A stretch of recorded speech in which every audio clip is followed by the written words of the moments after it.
Hi friends, welcome to my YouTube channel power of motivation. Power of motivation में आप सबका बहुत बहुत तहे दिल से स्वागत करता हूं।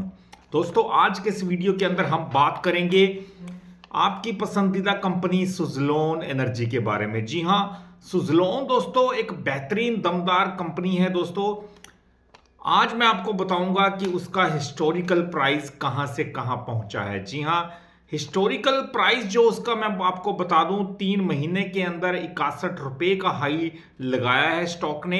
एक साल के अंदर अगर बात करूं तो 86 रुपए का हाई लगाया है। 3 साल और 5 साल में भी 86 रुपए तक ये स्टॉक गया है, यानी 5 साल का हाई 86 का रहा। अब लो की हिस्ट्री भी सुन लीजिए, सुनकर आप चौंक सकते हैं फ्रेंड्स।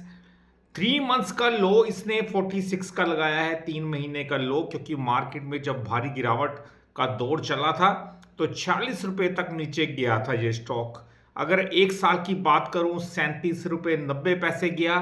3 साल की बात करूं तो सुन के हैरान हो जाएंगे आप, 5 रुपए 42 पैसे पे ट्रेड हो रहा था आज से 3 साल पहले। तो आप देखिए, 3 साल में एक पैनी स्टॉक बन के रह गया था। और उससे भी पहले बात करूं तो आप आश्चर्यचकित होंगे, 5 साल पहले ये स्टॉक कहां ट्रेड हो रहा था। एनी गस? कोई गैस कर सकता है दोस्तों?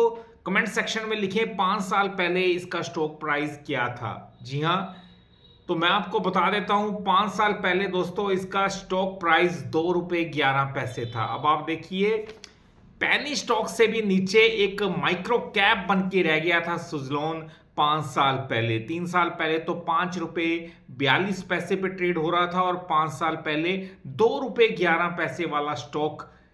और देखिए अब 86 रुपए का हाई लगा के आया है। आप देखिए, 40% के रिटर्न, यानी 4,500% के return stock with in 5 years they चुका है।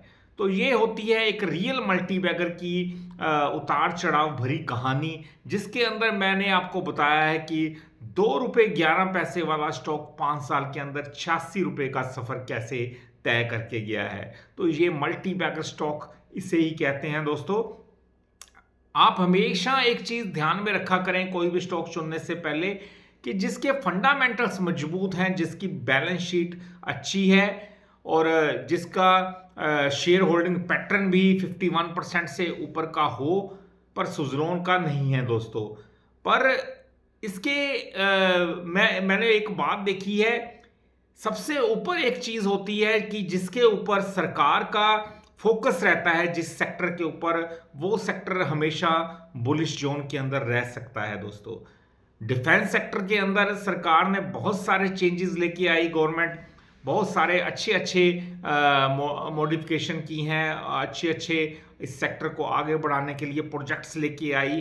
तो उसके बाद आई जो रेलवे सेक्टर था, इंडियन रेलवे सेक्टर दोस्तों, वो भी बूस्ट हुआ, क्योंकि गवर्नमेंट का फोकस पिछले 5-10 साल के अंदर बहुत ज़्यादा रेलवे सेक्टर के अंदर रहा। वो आप देखिए कितना बड़ा डेवलपमेंट्स हुआ है रेलवे और उसके रेलवे और डिफेंस के अंदर। अब उसके बाद जो पूरा फोकस सरकार का है वो रिन्यूएबल एनर्जी की तरफ है, पूरा रुझान है, और 500 गीगावाट का टारगेट बिल्कुल सेट है दोस्तों। तो उसी सेक्टर की ये एक कंपनी है सुज़लोन एनर्जी, और बहुत सारा सपोर्ट मिला है उस सेक्टर के रिलेटेड इस कंपनी को। अब करंटली जो इसके अंदर रैली आई थी दोस्तों, वो भी एक मिनिस्ट्री ऑफ रिन्यूएबल एनर्जी द्वारा जो ड्राफ्ट नोटिफिकेशन जारी किया गया था, कि जिसमें विंड टर्बाइंस के पार्ट्स जो हैं, blades, towers, gear box, generators, वो डोमेस्टिक यानी भारत में ही बने हुए होने चाहिए। अब आप देख सकते हैं, भारत में ही ये बने हुए अगर अनिवार्य कर दिया गया है सरकार के द्वारा कि भारत में ही मैन्युफैक्चरिंग विंड टर्बाइंस के जो पार्ट्स हैं वो भारत में बने होंगे, तभी ये यूज होंगे दोस्तों। तो ये बहुत अच्छी बात है, क्योंकि ऐसे अगर कदम उठाए जाएंगे तभी बाहरी चीज़ों की जगह भारत में घरेलू जो मेक इन इंडिया के तहत चीज़ें बनेगी, उसको प्रोत्साहन मिलेगा।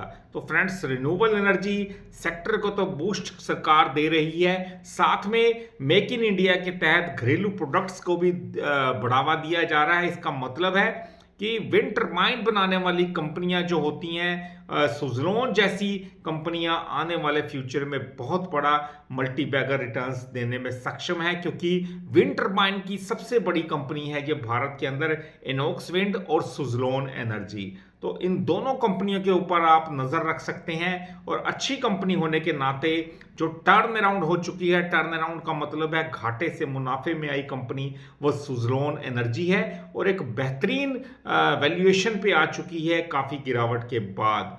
तो लॉन्ग टर्म के हिसाब से अगर पेशेंस रख सकते हैं तो एक बहुत अच्छी ऑप्शन ये साबित हो सकता है, क्योंकि आने वाला वक्त विंड और सोलर एनर्जी यानी रिन्यूएबल एनर्जी का ही होगा दोस्तों।